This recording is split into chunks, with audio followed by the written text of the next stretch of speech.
Mind your business. Oh, he's killing. What the heck?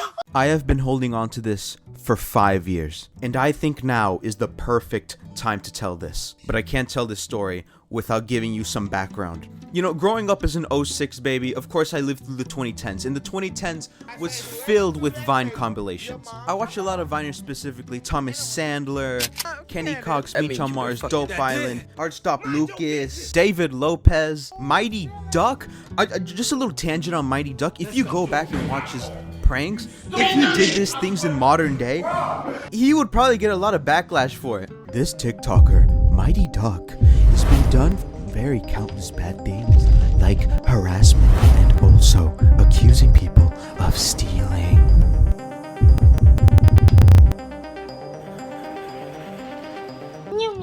The same could be said for Lance 210. This motherfucker was trying to kill his grandma daily, trying to get whatever was in her will.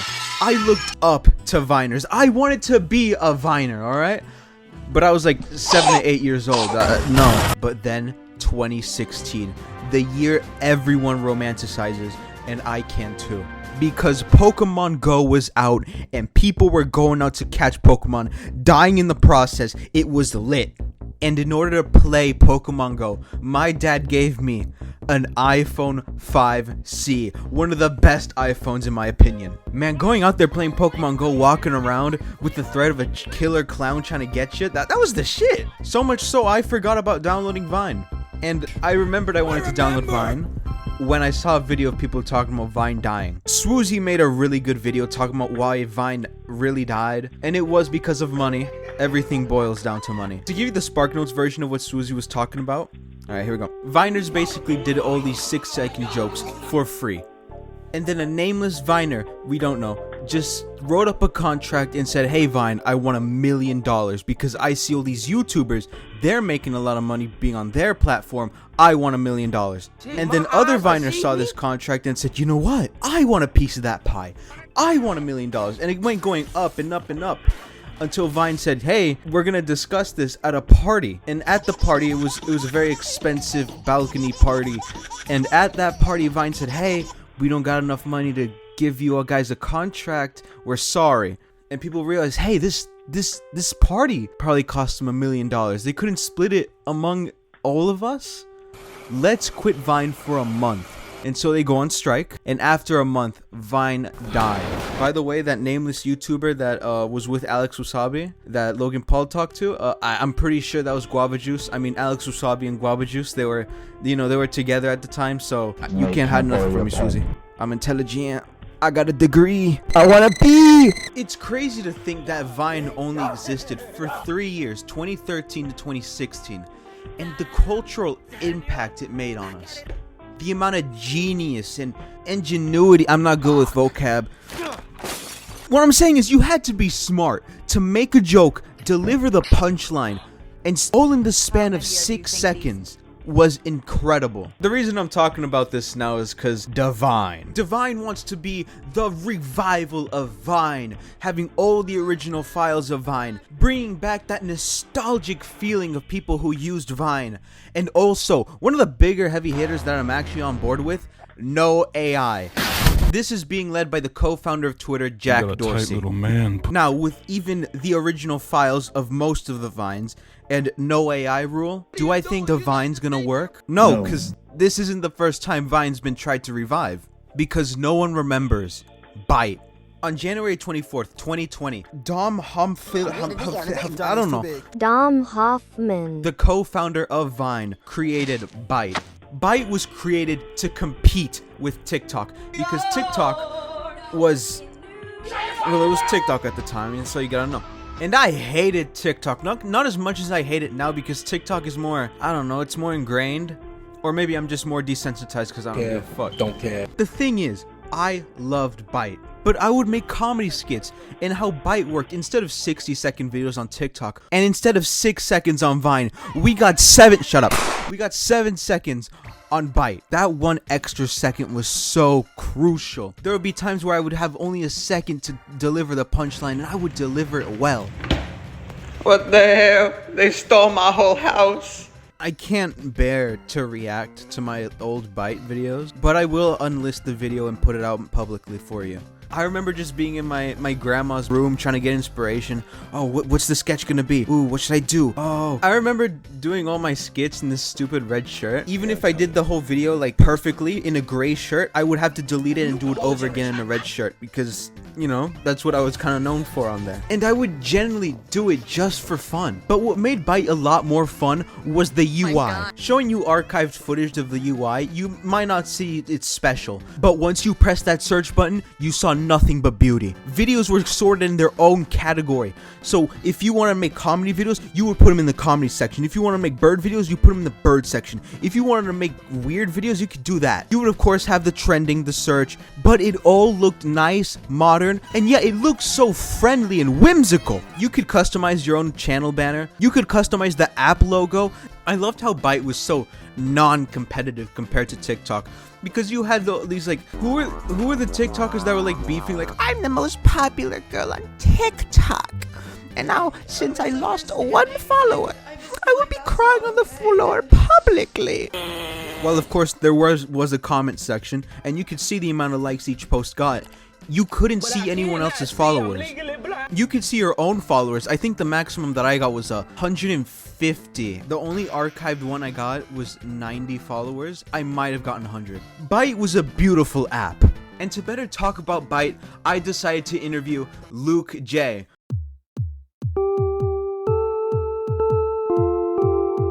Welcome, Lukejtv. Welcome. Hello, thank you for having me. This is exciting.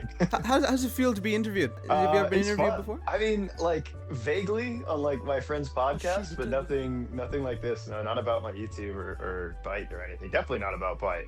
Yeah, because that has been forgotten for just years. So how did you find out about Byte? Yeah, I remember, because I remember I was doing YouTube at a very young age, and I watched a lot of people get successful with it because they had come from Vine, and then obviously Vine shut down. And so I was doing any research possible to see if they were going to make like a sequel app or like another app. And so I found out that Dom Hoffman eventually, was working on a sequel app, DeVine, and I like joined like Reddit, or it was some kind of like forum that he had made. I had like the beta of the app, so I got to make a lot of content for it really early before it was released to the public, which then helped me, I think, get a little bit of popularity. For me, it was a bit weirder, because I was watching this video essay of what happened to the 9+ TED 21 kid. In that video, they were talking about, oh, if you go back to these special links, you can go view the Vine app. And I'm like, I wanted to view the Vine app because I've always wanted to be a Viner, because mainly Thomas Sanders, I watched his compilations a lot, more than anyone else. He's so great. I don't know how, but I got onto Byte somehow. I downloaded the app, I found out about it. I remember distinctively it was February. Oh yeah, not like it had a long life, but that was pretty early. They eventually launched the partner program where they like paid some of the creators, and I remember that was like in March. No, Byte had this thing where basically they were like, okay, this is peak COVID. COVID had just started. Like, we have an app that's like working and it's good, but we're kind of going up against this other app, TikTok. And so what we need is more content that people actually like. Like, you could apply, and basically they picked 100 of the top creators on the platform at the time and said, we will literally pay you to make content for Byte monthly, depending on how many views you get compared to everybody else. I remember it was called Loops. Yeah. But while I was using Byte, I could tell it was flourishing. There were people genuinely enjoying themselves creating videos that they enjoyed during the pandemic.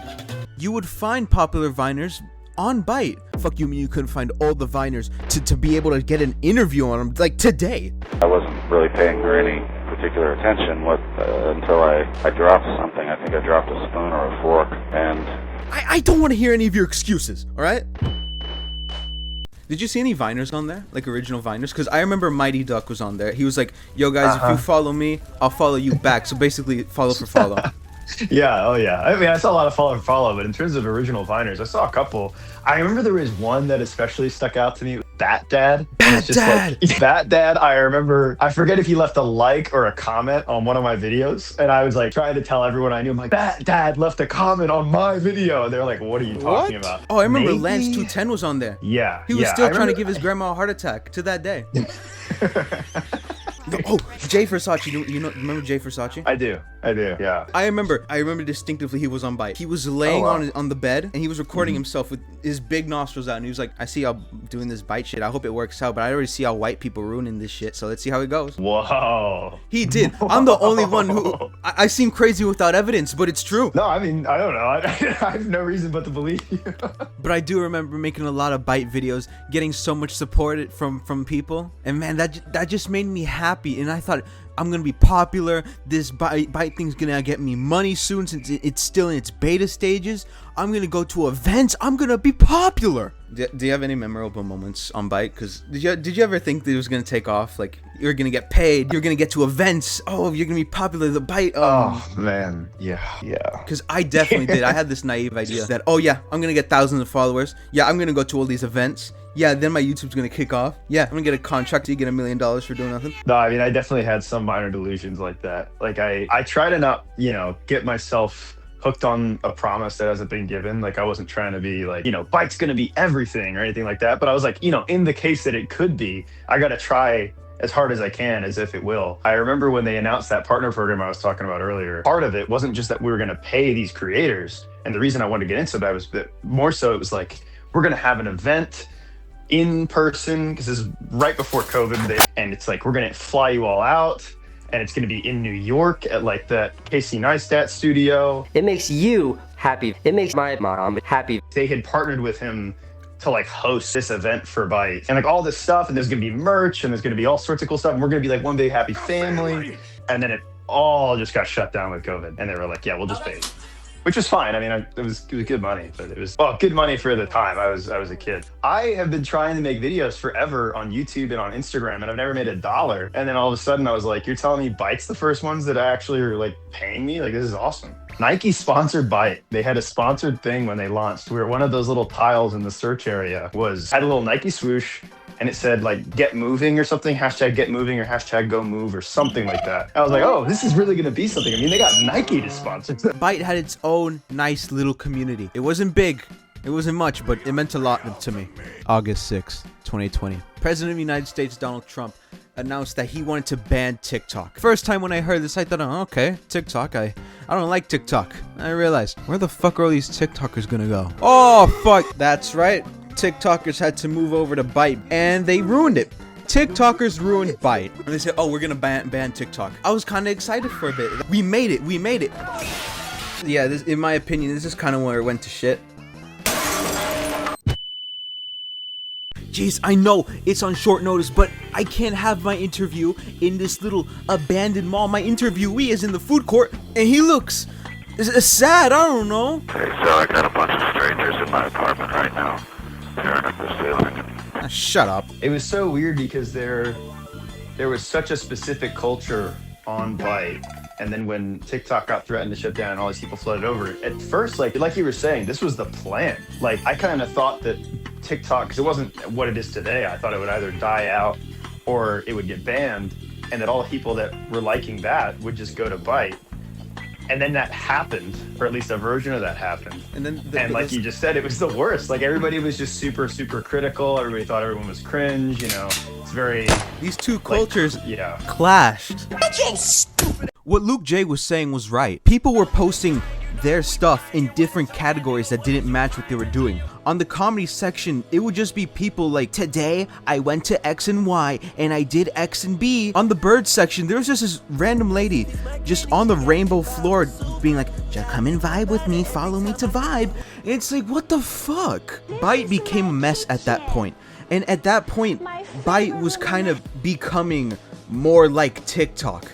I felt like it wasn't being true to itself because they included sounds like how TikTok did. I was like, okay, whatever. But after that, they moved 7-second videos to 8-second videos. I feel like loosening up that time constraint made videos less creative. But despite all of that, I still had hope that Byte could be better. January 26, 2021. I was at a Sam's Club and I opened my phone and I went to open Byte, watch some videos. And I noticed the logo changed. A bit odd. I don't remember installing this app. Turns out Byte was bought by Clash. This is where it kind of changed for me, where it went from worse. I was okay with TikTokers being on there because I still got the engagement I wanted. I still felt like it was Vine, even though I just never had Vine. They changed it from 8-second videos to 16-second videos. Divorce your wife cold. She's filing for divorce. My personal opinion got rid of the creativity of having to cram the joke in at once. The app was starting to feel more like a TikTok clone than anything else. The name Clash wasn't helping either. If you tried saying, hey, follow me on Clash, they're gonna think Clash Royale. But honestly, I don't remember anything of being on Clash. I think I quit after that. And during that time, I even think I made a post saying I think Byte didn't take off because it was during the pandemic. People couldn't go outside and make funny videos with friends.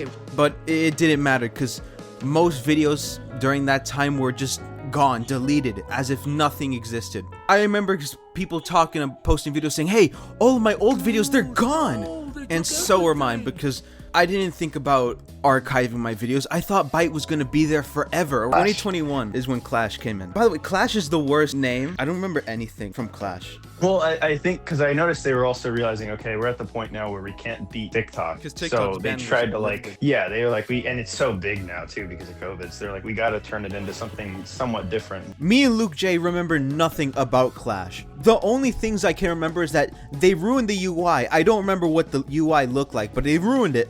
Look how they mess with my boy.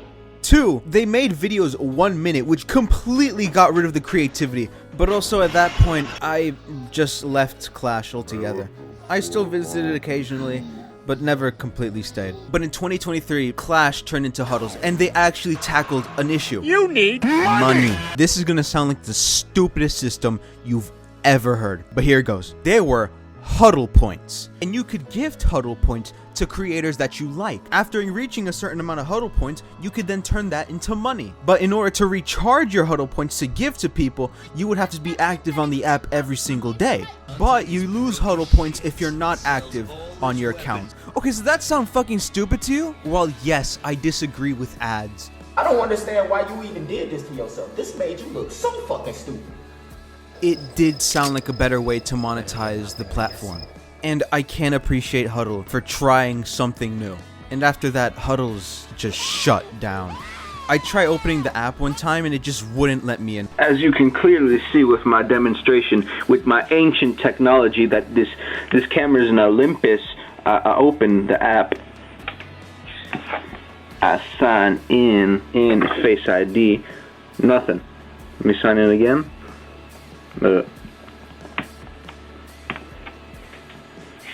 Nothing.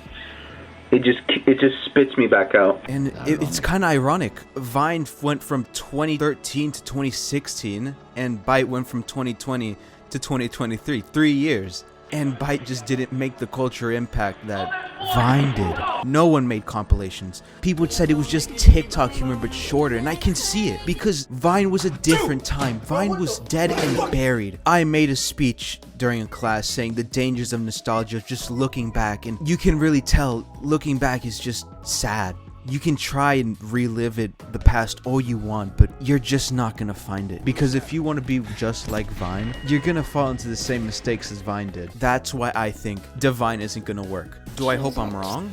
Yeah, I do hope I'm wrong, and DeVine does work out. I think I will tell you something that's been really frustrating for me lately has been, I don't know if you've been seeing all this stuff about like that they're making a new Vine. Yeah, that's why I started making the video, because I remember when they announced DeVine. What are you talking about? Yeah. When I heard about them reviving Vine as DeVine, I was just pacing back and forth in my room. I was going crazy. I was like, I'm the only one who can tell the story. I'm the only one. Totally. And it's so annoying too, never. because it's like the amount of comments and like articles and stuff. The articles are the ones that get me even more angry because they're like reputable, right? And it's just a bunch of articles being like, after so-and-so years, Vine is finally back. And I'm like, no, dude, it was back. Wasn't. Yeah, it was already back. I will be joining DeVine. I will post skits, probably not. But I'm so glad that I was able to make this video. It's been on my chest for such a long time. And thank you to Luke J for interviewing me, taking time out of his day. Go check out his channel. Make sure you subscribe to mine, or else I will hunt you down in your goldfish. And with that, I'm never doing a long form video ever again. This took way too long for me. Yeah, sued my baby mama for $1 million, lost $1 million. Died, then I went to the garden, got me some dill to make some pickles. Spent $1 million on the album. Hopefully it works out, cause I lost a lot of money. Can y'all? I spent a lot of time and money on this. Can y'all start a GoFundMe for me? I need about 3K. I mean 3 million to make up the money. I owe a lot of people a lot of money. Bro, I came back and they done cannibalized the whole place. This ain't even the same no more. The camera sucks. This is just TikTok. This is just an annoying version of TikTok